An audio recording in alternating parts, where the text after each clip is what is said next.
राधे राधे मित्रों एवं मित्राणियों। मेरा नाम रोहित है और मैं as inspector of income tax select हुआ थ्रू CGL 2025 एग्जामिनेशन। इस वीडियो में जैसा कि आप थंबनेल देख चुके होंगे, हम जीके की स्ट्रेटेजी डिस्कस करेंगे।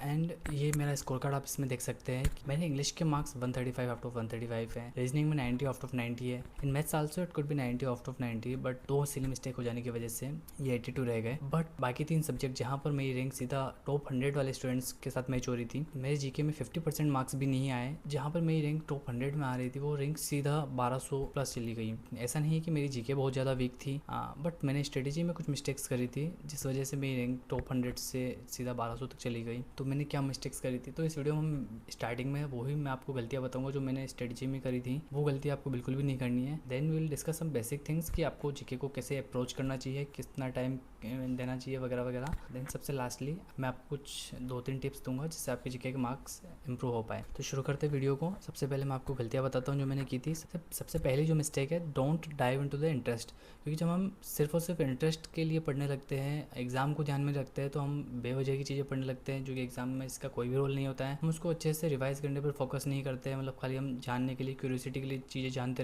रहते हैं और फिर वो हमारे एग्जाम हॉल में काम नहीं आती। आपको जो है एग्जाम ओरिएंटेड कंटेंट में जाना हो। जो सेकंड मिस्टेक होती है वो होती है कि याद नहीं करना। मतलब ये ज़्यादातर साइंस वाले स्टूडेंट्स के साथ प्रॉब्लम होती है कि वो चीज़ों को याद नहीं करते हैं। वो उनको लगता है कि उन्होंने चीज़ों को, टॉपिक को समझ लिया है एंड देन वो एग्जाम आंसर कर पाएंगे। बट एसएससी में जब तक आप चीज़ों को याद नहीं करेंगे, डाटा को मगअप नहीं करेंगे, तब तक आप ऐसे खाली समझने के बेस पर कुछ क्वेश्चंस का आंसर कर सकते हैं। बट मैक्सिमम क्वेश्चंस आपसे याद करने के बाद ही सोल्व होंगे, अदरवाइज आप सिर्फ समझ के करोगे तो वो क्वेश्चन आपसे सोल्व नहीं हो पाएगा। सो बेसिकली आपको चीज़ें याद करनी पड़ेगी, रटना ही पड़ेगा और कोई ऑप्शन नहीं है आपके पास में। एंड थर्ड जो मिस्टेक है वो मैंने भी की थी और मेरे ख्याल से सबसे ज़्यादा जो मिस्टेक करते हैं बच्चे वो यही करते हैं कि वो परफेक्शन की तलाश में रहते हैं, हमेशा कि परफेक्शन को ढूंढते रहते हैं, कभी भी स्टार्ट ही नहीं करते। वो ये सोचते हैं कि हमें जब बेस्ट सोर्स मिलेगा हम बेस्ट सोर्स ढूंढेंगे मार्केट में, वो पता करेंगे हम, वो अलग अलग सोर्सेज फाइंड आउट करते रहते हैं, ये पढ़े इसमें ये कमी है, और वो कभी भी इस वजह से स्टार्ट ही नहीं कर पाते उस चीज़ को। तो ये गलती मतलब सबसे ज़्यादा बच्चे करते हैं और ये गलती से सबसे ज़्यादा बर्बादी भी होती है, क्योंकि परफेक्शन नाम की कोई चीज़ एग्जिस्ट करती नहीं है। आप स्टार्ट करोगे, हर चीज़ में आपको कुछ ना कुछ कमी मिलेगी, तो आपको खाली स्टार्ट करना पड़ेगा कहीं ना कहीं से एक बार। तो देन आप जैसे जैसे ग्रेजुअली आगे बढ़ते हो ना, तो आपको चीज़ें अपने आप समझ में आने लगती है। स्टार्टिंग में किसी का भी इतना अच्छा बैकग्राउंड नहीं होता है, या फिर जब तक एक्सपीरियंस नहीं होता है तब तक मतलब वो चीज़ें कम ही समझ में आती हैं। तो एक बार आपको स्टार्ट तो कहीं ना कहीं से लेना ही पड़ेगा, उसके बाद ही आप आगे बढ़ पाओगे उस चीज़ में। अदरवाइज़ आप सिर्फ और सिर्फ परफेक्शन की, आप पहले ही आप सोर्स ढूंढेंगे, आपको परफेक्ट सोर्स मिल जाएगा और उसी पे आप कुछ कर लोगे, तो वो परफेक्शन की तलाश में अगर रहोगे आप तो फिर आप भटकते ही रहोगे। और तो लास्ट मिस्टेक है, और ये भी काफ़ी सारे स्टूडेंट्स करते हैं, उसमें ये कि हम सोर्सेज को इकट्ठा करते रहते हैं।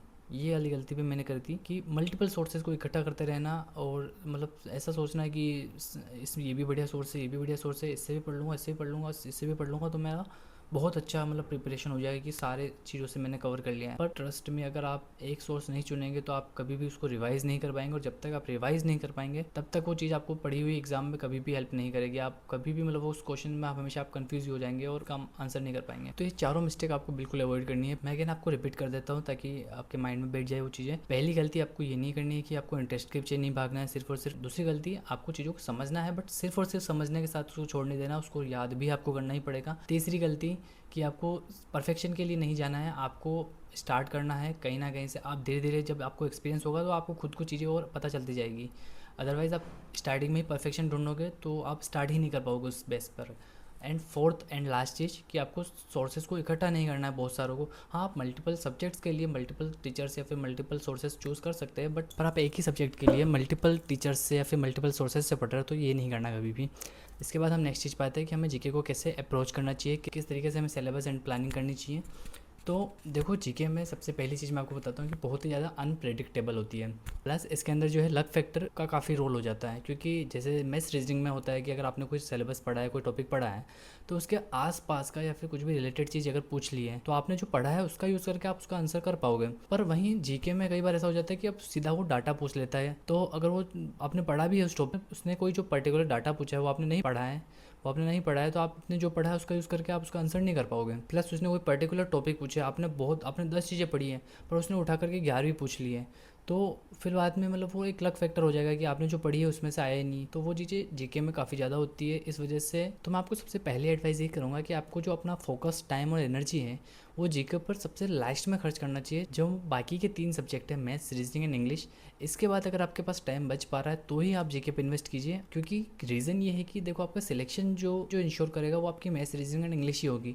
जीके आपको रैंक दिलाने में हेल्प करेगा, क्योंकि आप जीके पर आप सिलेक्शन के लिए अगर आप रिलाई करेंगे तो आपको धोखा भी दे सकता है। हो सकता है आपका स्कोर बहुत अच्छा भी कर दे पाए, बट वो एक लक फैक्टर है और लक फैक्टर पर आप अपनी पूरी प्रिपरेशन नहीं झोंक सकते ना। तो इस वजह से मेरी सबसे पहली एडवाइस है कि आप जीके पर फोकस, टाइम एंड एनर्जी बाकी तीनों पर देने के बाद जो बचता है वो इससे दीजिएगा सीधा। अब आइडियली मैं टाइम की बताऊँ तो मेरे ख्याल से 3 घंटा आपको पर डे देना चाहिए। इस 3 घंटे में बेसिकली आपको 2 सब्जेक्ट एक टाइम पर करनी चाहिए, और 1 घंटे में मतलब एक घंटे में 2 सब्जेक्ट आपको करनी चाहिए एक टाइम पर, एंड 1 घंटे में आप उसका रिवीजन कर लो। आधे घंटे में दोनों सब्जेक्ट का आपका रिवीजन हो जाएगा। रिवीजन आपको डेली बेसिस पे ही करना रहेगा, प्लस आपको उस पर आप मार्क करते चाहिए कि आपको जो हार्ड लग रहा है उसको आप टिक करिए, और आप वीकली बेसिस पर रिवीजन कीजिए। देन उसको आप मंथली, लगभग 1 मंथ लगेगा आपको, मतलब लगभग 30 घंटे में आप किसी भी सब्जेक्ट को एसएससी के लिए कवर कर सकते हो जीके में। तो आप लगभग 1 महीने में मतलब 2 सब्जेक्ट आप निपटा लोगे, और लगभग वो सब्जेक्ट खत्म होने के बाद में आप उसका मंथली रिवीजन हो जाएगा वो। और इस तरह से लगभग 6 से 8 सब्जेक्ट है, तो आप 3 से 4 महीने में जीके का सिलेबस जो है कवर कर सकते हो। प्लस आपको ना है डेली, मतलब वो आधे घंटे में आपका रिवीजन, तो जीके में 10, जो आप 1 घंटे पढ़ोगे उसका रिवीजन 10 मिनट में हो जाएगा। प्लस आपको उसके 10-15 मिनट में PYQs लगाने हैं, और मतलब वो जो PYQs आप लगाओगे ना उसमें से भी आपको टिक करना है, और उसका भी अपने दिन आप जो आपको लगता है कि डाउटफुल हो सकता है उसको आपको वापस रिवाइज करना है उन PYQs में से भी। तो ऐसे लगभग आप आधा घंटा एक सब्जेक्ट के लिए यूटिलाइज़ कर पाओगे। अगेन मैं आपको कह रहा हूँ कि अगर आपके पास टाइम कम है तो आप चाहे एक सब्जेक्ट ही पढ़िएगा जीके का, कोई दिक्कत नहीं है, बट आप बाकी 3 सब्जेक्ट को कॉम्प्रोमाइज़ मत करिएगा जीके के चक्कर में, क्योंकि आपका सिलेक्शन वही इंश्योर करेगा। अगर आप फर्स्ट टाइम बिगिनर है, इंटरमीडिएट है, तो आपके लिए सिलेक्शन ज़्यादा ज़रूरी है रैंक से। बाकी एक रफ टाइम लाइन आपको बताता हूँ। आपको देखो, कोशिश करनी चाहिए कि आप 10 से 12 घंटे का कम से कम टारगेट रखें।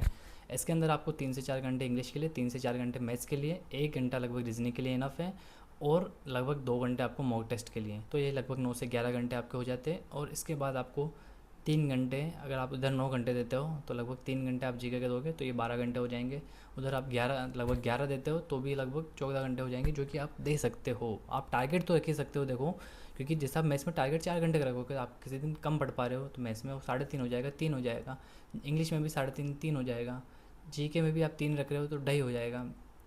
तो देखो, टारगेट आपको हमेशा बड़ा ही रखना चाहिए। मैं तो कहता हूँ 14 भी कम, आप 15-16 का रखिए टारगेट, ताकि आप 14 का अचीव कर पाएँ। तो मैंने आपको ये अप्रोच बता दी कि आपको जीके को किस तरीके से अप्रोच करना चाहिए। बाकी देखो, सोर्सेज वगैरह मार्केट में सारे अच्छे हैं। मैं आपको पहला आपके टाइम लाइन के अकॉर्डिंग चूज़ करना पड़ेगा कि किससे करना है। आपको 2026 के लिए दे रहे हो तो आप 1 शॉर्ट्स वीडियो देखिए, FRB सीरीज़ देख लीजिए परमार सर की, या फिर और किसी टीचर ने, या फिर रिवीजन टाइप में शॉर्ट वीडियोज़ डाल रखे हो सारे टॉपिक के, तो आप वो देख सकते हैं। बाकी अगर आपके पास टाइम है तो आप कंप्लीट बेसिस वगैरह ले सकते हैं। All depends on your time. बाकी सोर्सेज के लिए मैं अलग से वीडियो बना लूँगा, क्योंकि काफ़ी लंबा हो जाएगा वीडियो। मतलब एक जगह तो को सारी चीज़ें नहीं मिलेगी जीके में, आप कहीं पर भी जाओगे ना तो कुछ ना कुछ कमी मिलेगी।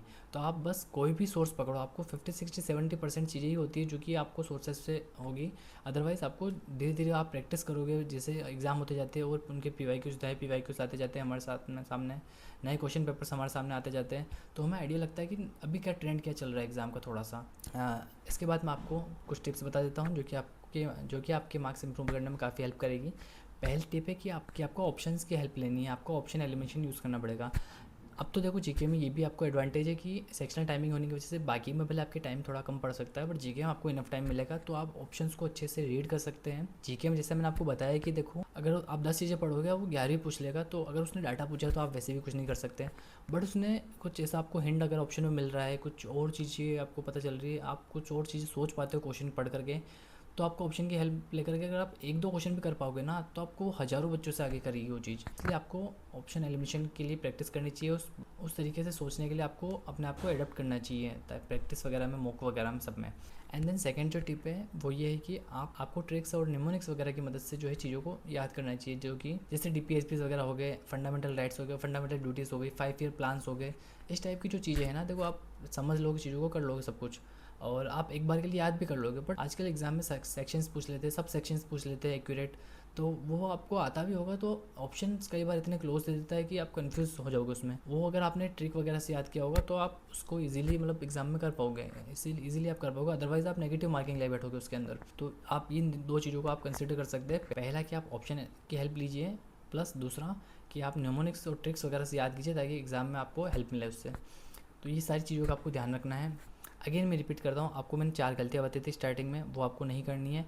देन आपको मैंने अप्रोच बताई थी कि आपको बाकी सब सब्जेक्ट्स पर ध्यान देने के बाद ही जीके पर ज़्यादा ध्यान देना है, क्योंकि सिलेक्शन आपका बाकी 3 सब्जेक्ट्स ही कराएगी, जीके आपको रैंक दिलाएगा और सिलेक्शन ज़्यादा ज़रूरी है। अगर आप अभी तक जॉब नहीं लगे तो रैंक आपकी बाद में भी इंप्रूव हो सकती है। एंड लास्टली मैंने आपको टिप्स बताई थी कि ऑप्शन एलिमिनेशन की हेल्प लेनी है एंड चीज़ों को ट्रिक्स से याद करना है ताकि आप ऑप्शंस में कंफ्यूज ना हो, अगर हो तो भी आप वो ट्रिक से याद करके वो ऑप्शन को आप सोल्व कर पाएँ, नेगेटिव मार्किंग ना ले बैठे। उम्मीद है कि आपको सारी चीज़ें समझ में आई होगी। इसके अलावा आपके जो भी डाउट्स वगैरह हैं आप मुझे कमेंट सेक्शन में बता सकते हैं, और आपको जिन भी टॉपिक्स पर वीडियो चाहिए आप वो भी कमेंट सेक्शन में बताइएगा।